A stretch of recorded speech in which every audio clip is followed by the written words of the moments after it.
When I wrote it for my narrative class as our last project. And the way it was set up is that each student in the class had to write a different film, at least 2 ideas to pitch to the class.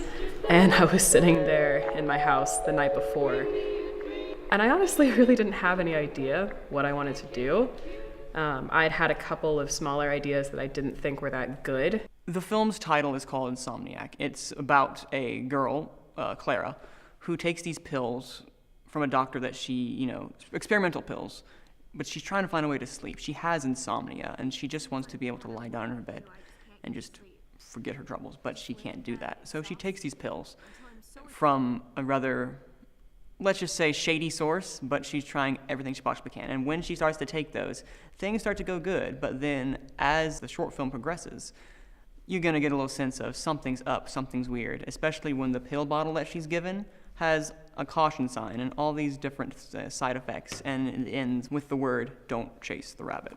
Knowing Heather for a while, that's something that she will come up with. She has a mind for something that's more along the horror thriller types, and this excels in that way because it's creepy, but at the same time, you can feel for the main character and understand her dilemma.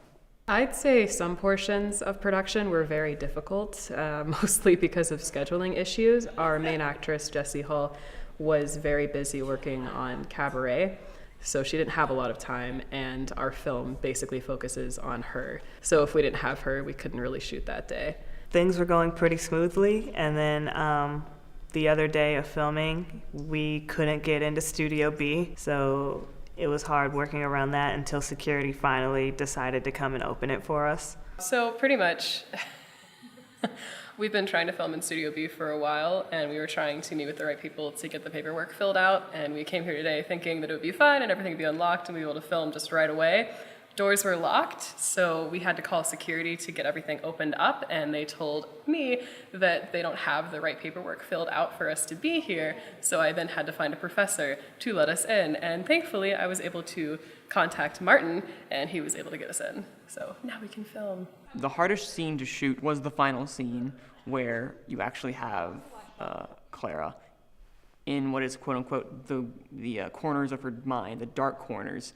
And in it, we filmed in Studio B of the comm building. The actuality of trying it to come to life, the vision that we had in our head, because you have all of this dark space, and working with lighting can be very, very difficult if you don't know what you're doing. Thankfully, we had a lot of help from Nick and a lot of different other people outside that definitely were able to come in and help us try to secure the vision that we needed, especially with Jessie. When you have to pretend that you're actually dead, and we had to cut to her lying on this sofa, basically dead, because from that first pill that she'd taken, she's dead, and then her mind is shattering at that moment. So we have to cut back. So being able to remember where we were and get the character of Jessie in a mental state to where she can play both those roles right there was incredibly difficult, not only from a standpoint of an acting ability, but also from a standpoint of trying to do logistically and technically.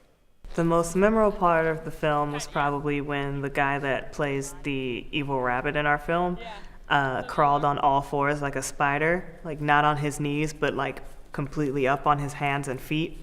And it was pretty memorable because none of us were expecting him to do that. We didn't ask him to do that. That's just where he took the character. The funnest scene to shoot, even though it was difficult, was the scene in Black Box because of what our main actress was doing. In this scene, she had kind of stepped sort of into this quasi-dream state where she was consuming these pills that she needs to make her feel better.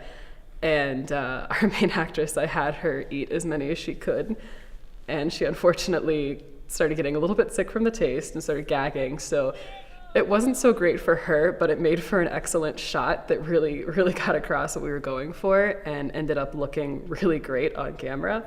The biggest challenge that I've had in editing this project specifically is how dark everything is. There is a specific style in the sense that Heather wanted.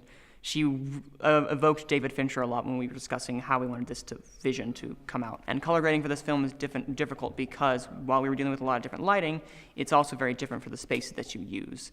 And some came out really dark, some came out really light. The tungsten lights sometimes we worked with didn't always work, but using the ability to say, oh, we'll do it in post. We said that a lot on the set. And so now just whenever someone says, I'm like, oh, okay, all right, oh, okay. I'll find a way to work around. And that's kind of what I've been having to do, is work around the idea of we'll do it in post. Sometimes you'll have a shot you think is going to work out really nicely, and then you get it in post and start working on it, and you realize, oh wait, it wasn't in focus as we thought it was, or the lighting wasn't as great as we needed it to be. Or, you know what, we can't fix it in post, because there's a lot of times where we said, oh, we'll fix it in post. It's not being fixed in post. Once we get picture lock, we will export it, and we will take it to our final exam that we have, the period. We're going to show it to our Professor Goodman, and by that token, hopefully it might be used as maybe part of our resumes in the future, and as well as to be shown for others in classes to come, because it's something that we're really proud of in the process, because it's a lot of fun to make, and I enjoyed every second of it. All right, everybody.